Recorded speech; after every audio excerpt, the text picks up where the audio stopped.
Shalom, meus amigos, um lindo dia na cidade santa de Jerusalém. Poucas horas nos separam do início do Shabat. E como estabelece a tradição no judaísmo, o menos sábio se instrui com o mais sábio. E como eu sou menos sábio, ontem, durante as minhas aulas no Kollel Brasil-Jerusalém, eu recebi uma linda lição da sabedoria judaica com o Rabino Moshe Bravanel. Eu quero compartilhar com vocês como eu faço quase todos os dias. Compartilhar com vocês, né, uma dose diária de Torá. Nesse próximo Shabat, ou seja, amanhã, nós vamos fazer a leitura da Parashá em Israel Berhalotechá. No Brasil, assim como em toda a diáspora, a leitura da Parashá é na Soa. Mas aqui em Israel nós temos uma Parashá adiante. E o Rabino nos ensinou que não é exatamente nos passuquim da Parashá, mas na Haftará, existe uma passagem que nos fala do Kohen Gadol, o sumo sacerdote do povo judeu, que era Yoshua. Nós tivemos inúmeros sumos sacerdotes ao longo da história do povo judeu. E eu fui lá, depois da aula, verificar de fato. O Tanar nos diz que o Yetzará, a má inclinação, o Satã, se encontrava do lado direito dele. E isso contraria tudo aquilo que as escrituras judaicas nos ensinam. O Tânia, por exemplo, nos ensina que o coração tem dois lados. E Yetzaratov, a boa inclinação, ela se encontra do lado direito do coração. E o Yetzará, a má inclinação, se encontra do lado esquerdo. Por quê? Porque as más qualidades do indivíduo, por exemplo, o egoísmo, a inveja, a arrogância, a vaidade, se encontram do lado esquerdo.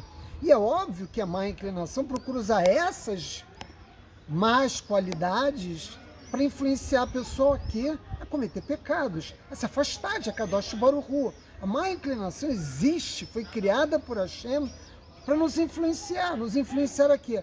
Nos influenciar a cometer pecados. Ela existe para nos derrubar.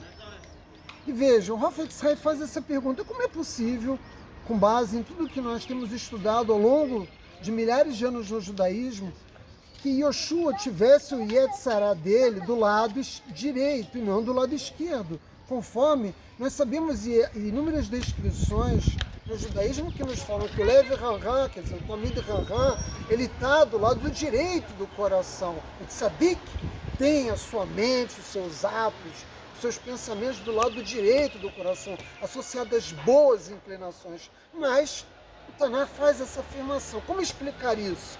E o Rafa Yitzhak nos explica.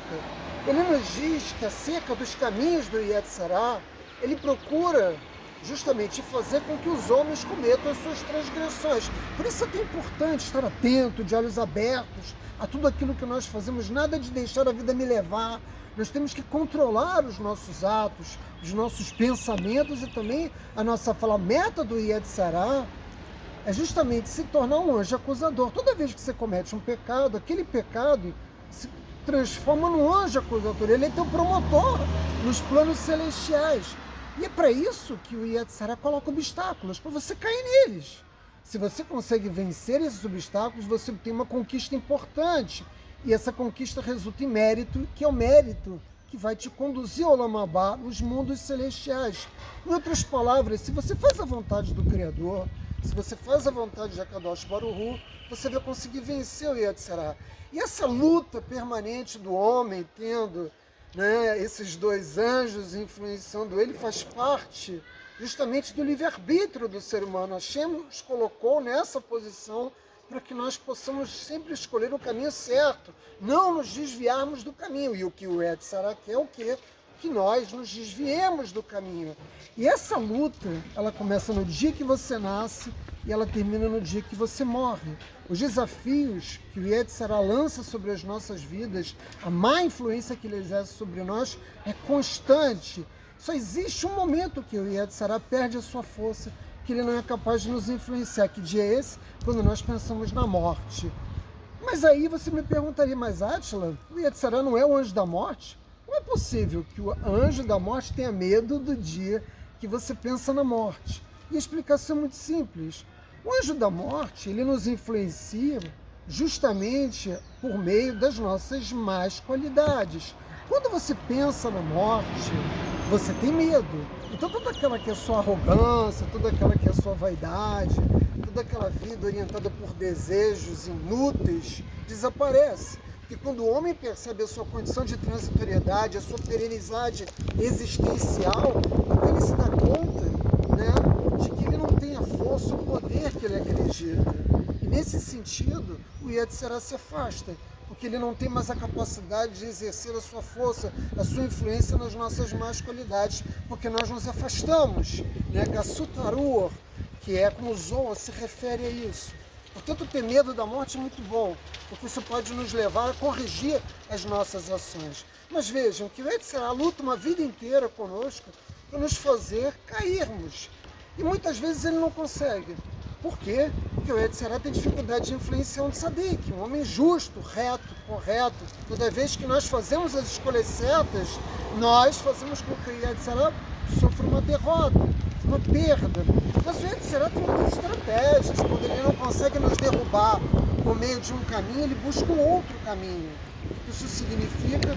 Significa que ele é capaz, como um general numa guerra, de usar os seus exércitos de modo a nos influenciar de formas diferenciadas. E se ele não consegue, ele tenta de outras formas. Só quando você rejeita a má conduta, quando você se corrige as suas midot, as suas características de personalidade, é que você impõe uma derrota ao anjo da morte. E ele efetivamente nos deixa, mas nos deixa temporariamente. Porque quando ele nos derruba, o que ele faz em seguida? Ele volta a nos influenciar para nos derrubar novamente. Existem pessoas que vão cometendo uma transgressão atrás da outra, sendo influenciadas, mas vejam, é muito importante lembrar o seguinte: o trabalho não é um trabalho todo do Yetzirah, não. É você que já leva uma vida errada, é você que faz as escolhas erradas. Como você faz as escolhas erradas, você se abre espiritualmente para ser influenciado pelo Yetzirah. E aí ele tem maior capacidade de controle sobre você. Ele tem maior capacidade de influenciar você na medida em que ele percebe que você é uma pessoa que não anda por bons caminhos. Essa influência, ela é exercida, eu insisto em dizer mais uma vez, diretamente nas más qualidades que ficam do lado esquerdo do coração. Mas vejam, e quando ele não consegue fazer isso? Quando ele não consegue fazer isso, ele sai do lado esquerdo e se coloca no meio do coração. Ele vai buscar uma outra estratégia para nos fazer transgredir. Ele vai, na medida que percebe que não consegue nos fazer, né, cumprir com a sua vontade, ele busca um meio alternativo para nos fazer cometer pecado. E essa que é a grande lição que eu quero compartilhar com vocês. Muitas vezes o Yetzirah vai estimular você a correr, a se precipitar para fazer mitzvot, porque dessa forma ele vai te derrubar. Você vai perguntar: como assim, Átila? Como é que o anjo que nos influencia com má inclinação vai nos orientar a praticar determinadas mitzvot? Sim, ele vai utilizar essa estratégia. Eu vou dar alguns exemplos. A pessoa dá de tzedakah é uma coisa maravilhosa, salva a vida. Mas se ela faz isso por arrogância, se ela conta vantagem, se ela se sente melhor do que os outros, então todo o mérito daquela mitzvah se perdeu. Vejam que ele usou uma boa mitzvah, que é uma coisa boa, fazer tzedakah, para fazer com que você transgrida, né, outros ditames, outros ordenamentos do Criador. Uma pessoa, é bom que ela acorde cedo para rezar cedo, mas se ela não tem esse costume, se ela pega um horário de reza que não é tão cedo, o Yetzirah pode ir lá e dizer para ela: não, acorda cedo, eu quero que você chegue bem cedo na sinagoga para você fazer as suas orações. Por quê? Porque ela sabe que quando você vai chegar lá, você vai encontrar pessoas, e com essas pessoas, seus amigos, você vai ter conversas impróprias, pode cometer lachonará, pode falar durante a reza, durante a leitura do Cádiz. Vejam que o Yetzirah nos influencia a fazer mitzvot para nos pegar mais adiante. Ele sofre algumas derrotas, ele abre mão de alguns soldados dele como um general, ele abre mão, né, de algumas batalhas para vencer a guerra. Ele concorda e estimula que você faça algumas mitzvot, porque ele sabe que vai conseguir no final te influenciar a cometer transgressões muito mais graves do que o mérito que você pode ter com essas mitzvot que você vai cumprir. Vejam que uma pessoa pode passar a noite toda estudando. É uma mitzvah, você passar a noite estudando, é muito meritoso. Mas se no dia seguinte você não vai à sinagoga, se no dia seguinte você não cumpre, né, o seu serviço religioso, então que adiantou você fazer essa mitzvah se você no dia seguinte não fez as 3 orações diárias. Vejam, são inúmeros exemplos. Eu falei de tzedakah, eu falei de acordar cedo, eu falei de estudar durante a noite. Toda mitzvah pode ser usada também como uma forma de descaminho. E é preciso, como eu disse antes, estar de olhos bem abertos, porque o Yetzer Hara o tempo todo está tentando nos pegar. Nós temos que tomar muito cuidado com a origem do nosso pensamento. O que isso quer dizer? Que muitas vezes o que você pensa, aquilo que você deseja, é a influência do Yetzer Hara. É ele que está conduzindo você. Por isso é tão importante, meus amigos, ter uma vida reta, para que nós não deixemos nos seduzir pelas armadilhas criadas pelo anjo da morte, por Satã. Nós não podemos viver sem tomar esses cuidados. E no final, o Yetzer Hara ele acaba fazendo justamente aquilo que ele pretendia, fazer com que a pessoa caia nos pecados, caia nas transgressões. O Yetzer Hara não está aqui para nos ajudar. Satã fica do lado esquerdo do nosso coração, mas ele pode ficar do lado direito, ele pode ficar no meio. Como eu chamei a atenção antes, os anjos não são nossos amigos. Eles foram criados e servem a Hashem para testar o ser humano. E o Yetzer Hara está aqui para isso. Essa é a missão dele. É o mau instinto nos influenciando o tempo todo a transgredirmos a Torá. E Gaon de Vilna, um dos nossos grandes sábios, nos ensina que muitas vezes o Yetzer Hara faz justamente isso. Ele faz com que você acelere o cumprimento das mitzvot justamente para te capturar.